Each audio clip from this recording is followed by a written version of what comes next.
રાજકોટના મોરબી રોડ ફાટક પાસે ગત રાત્રે એક ભયાનક ડમ્પર અકસ્માત સર્જાયો, જેમાં 15 વર્ષીય વિજય ભીખાભાઈ વાઘેલાનું મોત થઈ ગયું। મોરબી રોડ પર ફાટક પાસે મોડી રાત્રે વિજય અને કુંજલ રસ્તો ઓળંગવા ડિવાઈડર પર ઊભા હતા ત્યારે ડમ્પરે તેમને અડફેટે લીધા। ઉલ્લેખનીય છે કે રાજકોટમાં ડમ્પર અને હેવી વાહનોની બેફામ દોડ વધુ પડતી સમસ્યા બની છે, જેમાં પોલીસ અને આરટીઓની નિષ્ક્રિયતા પર સ્થાનિકો રોષ વ્યક્ત કરી રહ્યા છે। તો ડમ્પર ચાલક નશામાં હોવાનું પણ સામે આવ્યું છે। રાજકોટ શહેર પોલીસની કામગીરી સામે પણ અનેક સવાલો ઉઠી રહ્યા છે। રાજકોટમાં ડમ્પરની અડફેટે એક યુવકનું મૃત્યુ થઈ ગયું છે। 15 વર્ષીય વિજય ભીખાભાઈ વાઘેલાનું મોત થયું। મોરબી રોડ પર ફાટક પાસે મોડી રાત્રે વિજય અને કુંજલ રસ્તો ઓળંગવા ડિવાઈડર પર ઊભા હતા ત્યારે ડમ્પરે તેમને અડફેટે લીધું। ડમ્પર ચાલક નશાની હાલતમાં હોવાનું સામે આવ્યું છે। ઉલ્લેખનીય છે કે રાજકોટમાં ડમ્પર અને હેવી વાહનોની બેફામ દોડ વધુ પડતી સમસ્યા બની છે।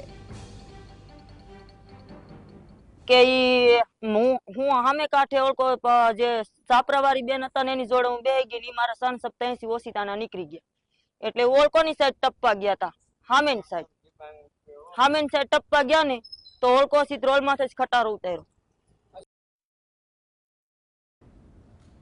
તો આ વિશે જ વધુ માહિતી માટે જોડાઈ ગયા છે સંવાદદાતા લકીરાજસિંહ। લકીરાજ, શું છે વધુ વિગતો સમગ્ર મામલે?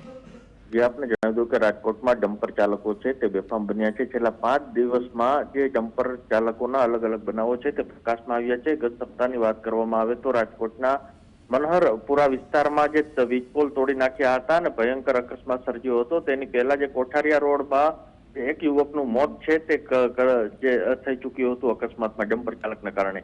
ચોક્કસપણે આ જ પ્રકારનો બનાવ છે તે રાજકોટમાં સામે આવ્યો છે। ગ્રીન લાઇન ચોકડીથી ડમ્પર ચાલક તે અકસ્માત સર્જતો આવતો હતો ને મોરબી રોડની ફાટક પાસે એક 15 વર્ષીય કિશોરની અકસ્માત સર્જતા તેનું ઘટના સ્થળે જ મોત નીપજ્યું હતું અને આગળ જઈને રોંગ સાઈડમાં હાઈવે ઉપર જે ડમ્પર ચાલક જે બેડી ચોકડી નજીક તેને અકસ્માત સર્જ્યો હતો ને ત્યાં જ તે પણ ગંભીર હાલતમાં તેને ઈજા પહોંચી હતી।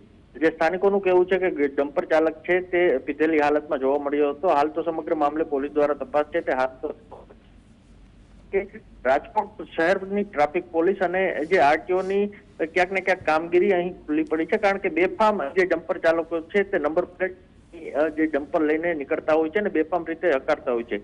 ચોક્કસપણે હવે પોલીસ અને આરટીઓ દ્વારા કઈ પ્રકારની કાર્યવાહી કરવામાં આવશે તેના ઉપર સૌ કોઈની નજર છે। જી, આભાર માહિતી આપવા માટે।